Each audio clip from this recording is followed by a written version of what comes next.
ఏమిటి రాము నువ్వు అనేది? నేనండం కాదు మాస్టర్, అందరి అభిప్రాయం చెప్తున్నాను. రేపు వచ్చే ఎలక్షన్స్ లో మీరు ఎవరు సర్పంచ్ గా నిలబడాలి.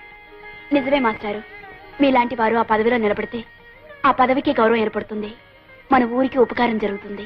మా అందరి బతుకులు కూడా బాగుపడతాయని నమ్మకం ఉంది పంతులు గారు. అవును బాబు, మీరింత అభిమానంతో అడుగుతుంటే కాదనగలనా? ఈ ఎలక్షన్ లో నేను నిలబడటం వల్ల ఈ ఊరికి మంచి జరుగుతుంది అనుకుంటే అలాగే. కానీ శంకర్ మాస్టర్ కి ఏమిటి పెంటయ్యా నువ్వు అనేది? నువ్వు ఎన్నికల్లో నిలబడతావా అంటే నాకు అపోజిషన్ వచ్చేస్తున్నావు అన్నమాట. ఎత్తేస్తా ఎన్నికాసులు తరగతి నిన్ను అమాంతం మింగేస్తాను. జాగ్రత్త. ఎత్తై నువ్వు ఒక్కడవే ఎత్తగలనుకుంటున్నావేమో, నేను ఎత్తగలను. అవతారం ఏమెత్తుతావయ్యా? అవతారం ఏమెత్తుతానా? జనం 10 మందిని సెంటర్లోకి పిలిపించి హిట్లర్ రాఘవయ్య గారు అమ్మాయిని రాముడు గాడు హిట్లర్ గారి కళ్ళ ముందే ముద్దెట్టుకున్నాడు అని చెప్పాను అనుకో, ఓట్లేయడం కాదు కొత్త మీద జల్లకాయలు పడిపోతాయి. కూడా చూద్దాం. చెప్పు వెళ్ళి నా కూతుర్ని ఒకసారి కాదు 100 సార్లు ముద్దెట్టుకున్నాడని చెప్పు, నన్ను కూడా ముద్దెట్టుకున్నాడని చెప్పు. చూడు తమకు ఏం చెప్పు, పులివేషాలు కట్టించి ఊరేగించి మరీ చెప్పు. అలాగే చెప్తాను. ఇదిగో ఈ కొంపకి రావడం ఇదే ఆఖరిసారి. పని ఉంటే ఆ పంచాయతీ బోర్డు ఆఫీస్కి వచ్చుకోగా. పంచాయతీ బోర్డుకి జన్మలో వెళ్ళావయ్యా, నీకున్న చెడ్డ పేరు నీకు తెలీదు. నాకు తెలుసు, నీకన్నా నాకు మంచి పేరే ఉంది. రాము, కాసేపట్లో వంట అయిపోతుంది, నువ్వు భోంచేసే వెళ్ళు. ఈ పనులన్నీ నేను ఎత్తినేసుకుని ఎందుకు శ్రమ పడ్డాం? ఇందులో శ్రమే ఉంది రాము, ఇష్టమైన మనిషికి సహాయం చేయడంలో ఆనందం ఉంటుంది. నువ్వు ఇక్కడికి వచ్చి ఈ పనులన్నీ చేస్తున్నావు అంటే మీ నాన్నగారు ఏమంటారు? ఏమంటాను బాబు, నా కూతురుని చూసి గర్వపడిపోతున్నానంటాను, ఆనందంతో ఉక్కిరి బిక్కిరి అయిపోతున్నానంటాను. రాఘయ్య గారు, రాము కులం మతం ఆస్తి అంతస్తునే పొరలు కంపి బ్లైండ్ విధవని అయిపోయినాయా. చిచి, నన్ను చూస్తే నాకే అసహ్యం వేస్తుందయ్యా. చూడు, ఇక నుంచి ఆ మహాత్మా గాంధీ అడుగుజాడలో నడవదలుచుకున్నాను. బాబు, నా కూతురు నేను ఇంటి పని పాచి పని అన్ని చేసేస్తాం. ఇవి అయిపోయి నీ బట్టలు ఉతికేస్తాను, తర్వాత అంట్లు తోనేస్తాను, తర్వాత నువ్వు ఏం చెప్తే చేసేస్తానయ్యా. అంతే కదా రాము, నీకు మా అమ్మాయిని ఇచ్చి పెళ్లి చేసి నాకు ఓ చరిత్ర ఉందని నిరూపించుకుంటాను. నాన్న, మీరు చెప్పేది? అవునమ్మా, ఈ హిట్లర్ రాఘవయ్య ఇక నుంచి బుద్ధుడు రాఘవయ్య అయిపోతాడు. అందుకు నిదర్శనంగా మీ ఇద్దరికి పెళ్లి జరిపిస్తాను. మిస్టర్ పెంటయ్య, బోర్డులు బాగా రాయించవయ్యా, కానీ బోర్డులు చూసి ఓట్లు వేయరు. ఓట్లు ఎలా రాబట్టుకోవాలో మాకు తెలిసినావా? నీకంటే నాకు బాగా తెలుసులేవా. చూడు, అసలు ఓట్లన్నీ గూడెల్లో ఉన్నాయి, గూడెం ఓట్లు ఈ హిట్లర్ రాఘవయ్య పాకెట్ లో ఉన్నాయి. ఎలాగో? ఎలాగా? ఆ రాము నాకు కాబోయే కాబోయే కాబోయే కాబోయే అల్లుడు. అల్లుడా? అవును, ఇప్పుడు నేను మామవతారం ఎత్తుతాను. నా అల్లుడు ఎంత చెప్తే అంతా గూడెం ప్రజలకి. నాకే ఓట్లు వేయమంటాడు, వాళ్ళు తప్పకుండా వేస్తారు. సో మనం సర్పంచ్ అవుతాం. కనుక బోర్డులకి రంగులకి బఠాణీలకి వేరుశనక్కాయలకి అనవసరంగా డబ్బు వేస్ట్ చేసుకోకు. ఏం చేసుకోకు. Come on tell me. నువ్విప్పుడు తెలలేవు. అమ్మ రాఘవయ్య, ఇలా చూపిస్తున్నావా నీ హిట్లర్ రాజకీయం? సరే, మామ అవతారం ఎత్తావు కదూ, ఆ అవతారం కాళ్ళు చేతులు ఎలా ఎర్రగొట్టేయాలో నాకు తెలుసు.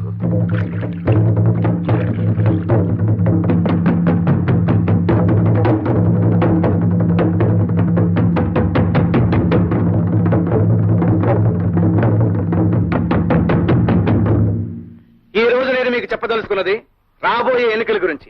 మన బ్రతుకులు బాగుపడాలంటే, మన కష్టాలు తీరాలంటే మనందరం కలిసి శంకర మాస్టర్ని గెలిపించాలి. రాము, ఎంతకాలం నువ్వు చెప్పినవన్నీ నిజం అనుకుని నమ్మాం, అందరినీ ఉద్ధరిస్తావంటే నిజం అనుకున్నాం. మా కోసం నువ్వేం చేయలేవని అర్థమైపోయింది.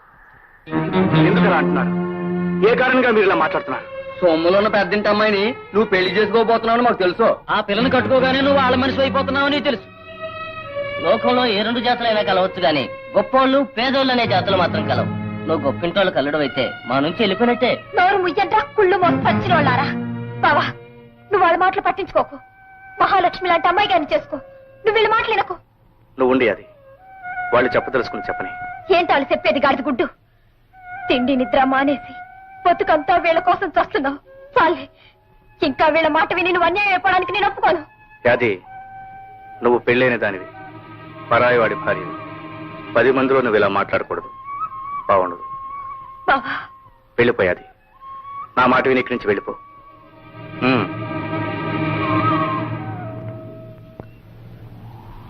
చెప్పండి, మీ ఉద్దేశం ఏమిటో చెప్పండి. ఏటుంది, నువ్వు మానవాడివి మావాడివి అయితే ఆ పెద్దంటి పిల్లగాక మనలో కూడా చేసుకోవచ్చుగా.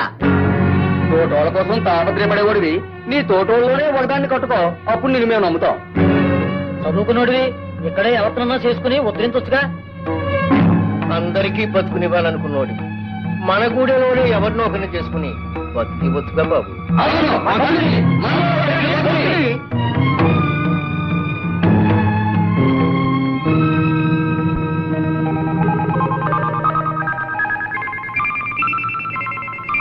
అంటే మనలో ఎవరిని చేసుకున్నా మీకు అభ్యంతరం లేదుగా?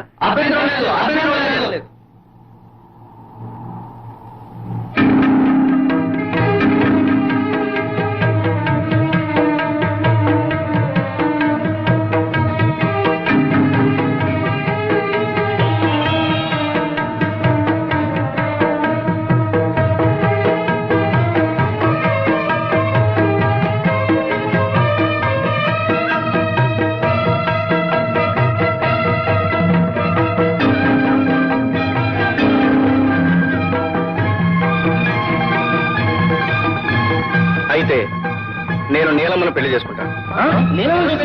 రావుడితో మతిపోయిందా? బాబు నన్ను పెళ్లి చేసుకోవడం ఏంటి బాబు? వద్దు బాబు వద్దు. నేను పూజకు పనికొచ్చే పువ్వును కాదు. నాలాంటి దౌర్భాగ్యురాలు నువ్వు చేసుకోవడం ఏంటి బాబు? వద్దు. నీలి, నా మీద గౌరవం, ఆ దేవత మీద భక్తి నీకుంటే నా మాట కాదనకు. ఈ అమ్మవారి సాక్షిగా జరిగే ఈ మన పెళ్లి ఆ దేవత నిర్ణయించింది.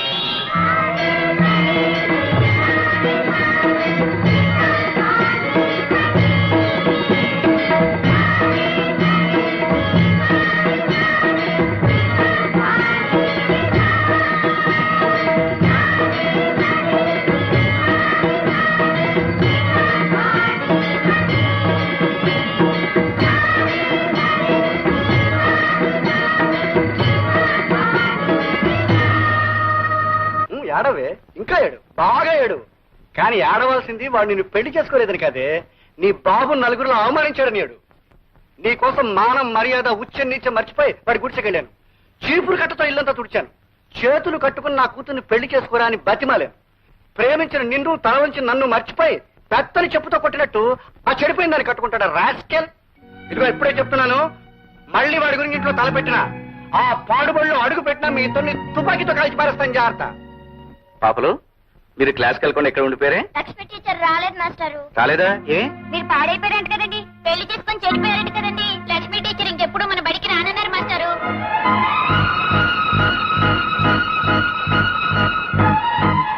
లక్ష్మి, లక్ష్మి, నీతో ఒకసారి మాట్లాడాలి.